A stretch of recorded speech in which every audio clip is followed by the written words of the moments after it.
We're glad you came back to the Legends Leaving channel. Today, June 11th, we come together again to honor some famous people who died recently or today. Through their work in the arts, these people have left an indelible mark on our minds and on the world. We are saddened by their deaths and want their families and fans to know that we are thinking of them. Peace out. Please show your respect and remember them by liking this movie if their stories have moved you or if you are moved by the extraordinary lives they lived. Thank you for being a part of our community. In this video, we'll be discussing unfortunate updates regarding the actor Vin Diesel.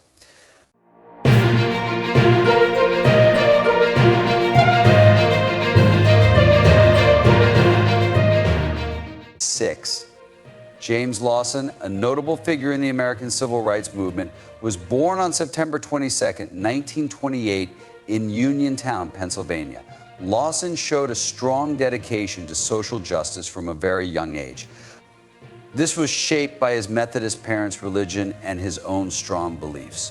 During his time at Baldwin Wallace College, where he learned about Mahatma Gandhi's teachings, his commitment to nonviolent action became clear. Because of this important event, he refused to fight in the Korean War, for which he was jailed for more than a year. After being freed, Lawson went to India to learn more about Gandhian ideas. This made him even more sure that peaceful resistance was a powerful way to make social change. Lawson went to the Oberlin School of Theology when he got back to the United States. Martin Luther King Jr. heard about his work there and asked him to come to Nashville, Tennessee to teach young activists how to protest without violence. Lawson's classes had a big impact on the plans for the Nashville sit-ins, which were peaceful protests against segregated lunch counters in the early 1960s. His work made a big difference in desegregating Nashville's public buildings and made him a key leader in the civil rights movement as a whole.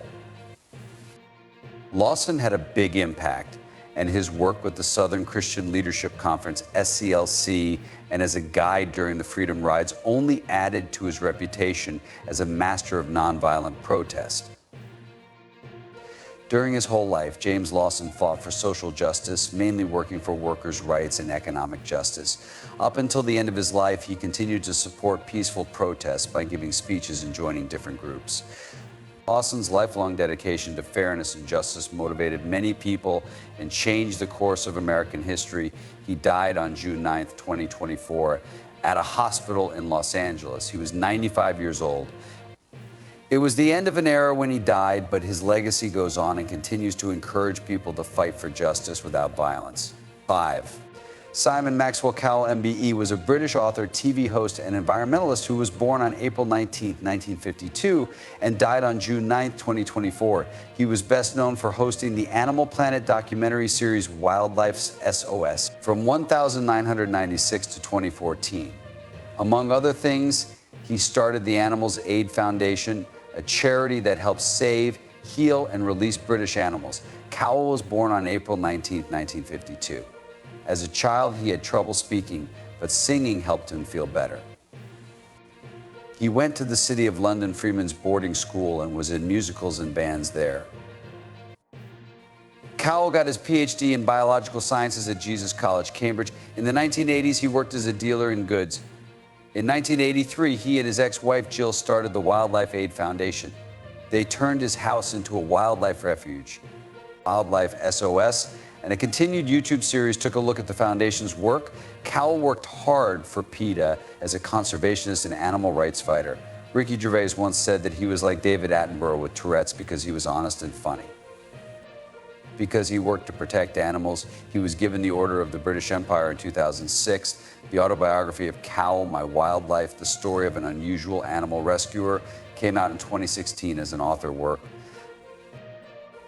He lived in Leatherhead, Surrey, with his wife Jillian Geraldine and their 2 children. This is also where the Wildlife Aid Foundation was based. After having a nervous breakdown in 1994, Cowell committed his whole life to protecting wildlife. Cowell was told in July 2022 that he had a severe form of lung cancer that would kill him. To raise money for his group, Simon's Last Wish, a donation drive was started. The news came out on May 11, 2024, that his cancer had spread to his important organs. Doctors told him he only had a few weeks to live, even though he was still getting care. He died on June 9, 2024, at the age of 72, after having health problems that got worse over time. 4. Isabel Moreno Perez was a Cuban actor who was born on January 28, 1942, and died on June 9, 2024. She was known for her work in Cuba, Venezuela, and the United States. Genevieve Moreno and Isabel Perez had one daughter. She was born in Havana. She has been married to actor Gaspar Gonzalez since the 1970s and has 3 children with him. Moreno's work began in theater with her first show in Havana in the 1960s during a time of cultural change. She made her acting debut on Rodolfo Aman's La Taza de Café in 1962. She took part in the first Festival of Worker and Country Theater. Professor Pierre Chaussat, a Frenchman, taught her acting and body language. She then joined theater groups such as Guernica, Las Mascaras, La Rueda, and Cercanías. In A Streetcar Named Desire, Requiem por Urini, The Three-Penny Opera, Ayer Frio, and Entremeses Japoneses, she played important parts. Moreno joined Grupo Teatro Studio in 1969 and stayed with them for more than 20 years. The National Art School of Cuba and the Instituto Superior de Arte were both places where she taught. When she moved to Venezuela in the early 1990s, she worked in telenovelas for networks like MarTV, RCTV, and Venevision.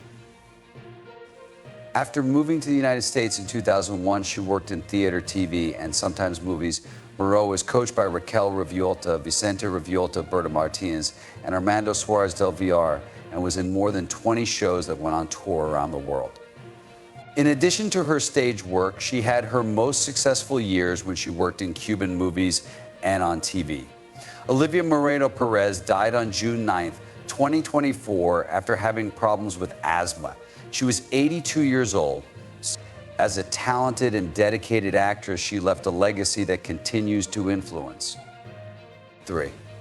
The well-known YouTuber Ben Potter, better known as Comicstorian, died in a terrible accident at the age of 40. Nathalie Potter, his wife, shared the sad news on his social media account, saying that the loss felt by his family and friends was very deep. My husband, Ben Potter, died in a terrible accident 2 days ago. On June 8th, she wrote. Nathalie said that Ben was the rock of their family and that he always made people laugh and felt supported. In her remembrance, she talked about how dedicated he was to his family and how caring he really was. Since 2014, when Ben Potter started his YouTube channel, Comicstorian, it has gained more than 3 million followers. He was known for loving comics, making radio dramas, and giving good reviews, opinions, and analyses of comic books and superhero movies, especially Marvel and DC ones. The people who read comics online loved him and his work. He also had a gaming channel called Eligible Monster Gaming that had almost 200,000 followers, and where he talked about the history of video game series like Resident Evil and Assassin's Creed. He also had a vlog and a manga channel called Mangastorian that were all about Japanese comics and graphic books. In spite of the terrible event, Nathalie said that she and Ben's team were going to keep his channel going to honor his heritage and keep his memory alive. We backed each other up in everything we did, and she said, "I'm not going to stop now making sure that Ben's impact will last." At this point, we don't know what killed him. Many fans were saddened by Ben's death and expressed their appreciation for what he did for the comic book community.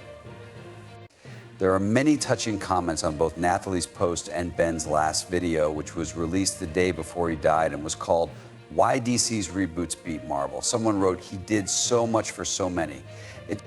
It breaks my heart to hear this. "Ben, please rest in peace." Someone else said, "Reading this broke my heart completely. People who read comics remember Ben's name, which is a big part of why so many of us are still interested in characters today. May he rest in peace."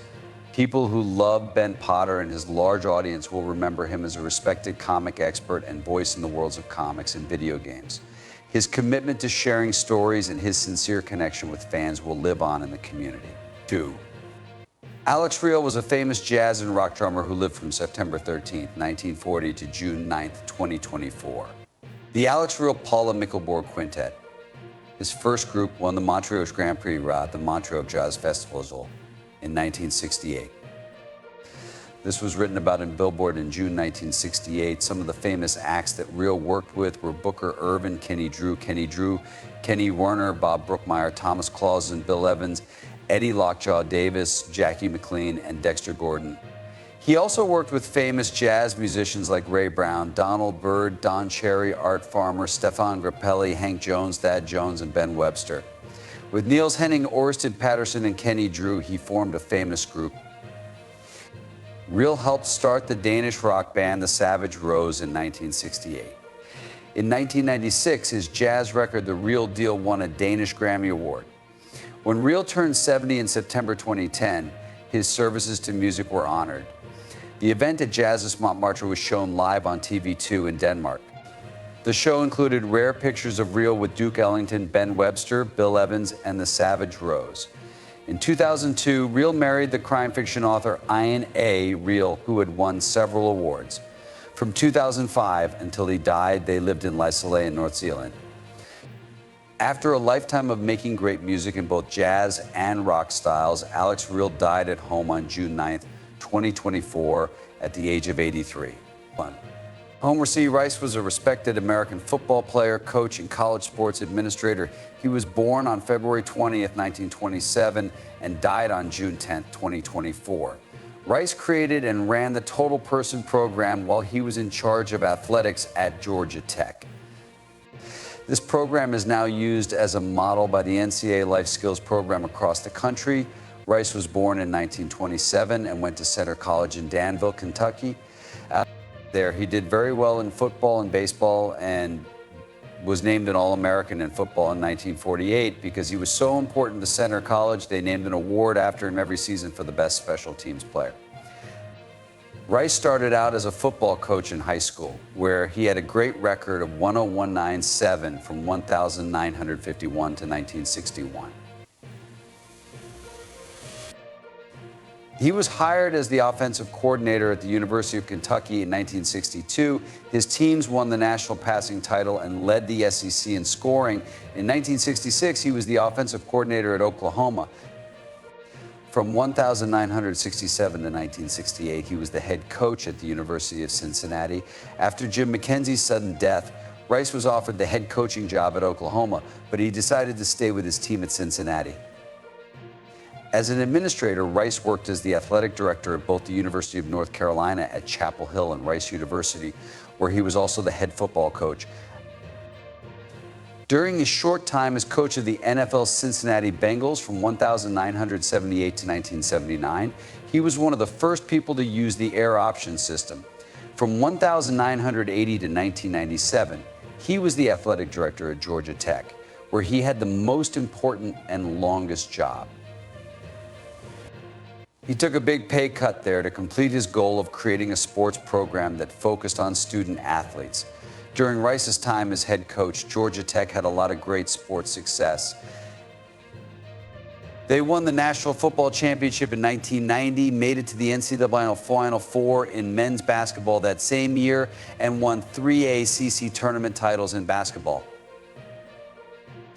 Georgia Tech also had 18 NBA draft picks, finished second in the 1994 College Baseball World Series, and had many wins in golf and track, including Olympic gold medalists. Homer C. Rice died on June 10th, 2024. He was 97 years old. His work as a coach, mentor, and visionary leader in college sports goes on, especially through the Total Person program, which changes the lives of student athletes all over the country. Today, there was a shocking report going around on Twitter that actor Vin Diesel had died. The news spread quickly, and thousands of users were upset and shocked. But it's important to note that there's been no official proof yet, and a lot of sources say it might just be a rumor with no truth to it. Vin Diesel is still a well-liked and active figure in the entertainment business, thanks to his long and successful career in movies and TV shows. Vin Diesel is a famous American actor and film producer. He was born Mark Sinclair on July 18, 1967 in Alameda County, California. An astrologer named Delora and an acting teacher named Irving raised Diesel in New York City. Diesel started playing in children's theater when he was very young. He has a brother named Paul who is not his twin. Diesel's career took off when he played Dominic Toretto in The Fast and the Furious 2001. He has played the same character in many follow-up movies. You may also recognize him from his roles in XXX 2002, The Chronicles of Riddick 2004, and Guardians of the Galaxy 2014 as Groot. People recognize him by his deep voice and strong body. To keep his body in good shape, Diesel follows a strict exercise plan that includes martial arts, weightlifting, and high-intensity interval training HIIT. His diet is just as strict. To help him train and keep his muscles in good shape, he focuses on foods that are high in protein, healthy fats, and complex carbs. Diesel is a loyal family man who often posts pictures of himself with his kids on social media. Being dedicated to exercise and family shows that he has a balanced view of life, balancing work and personal health.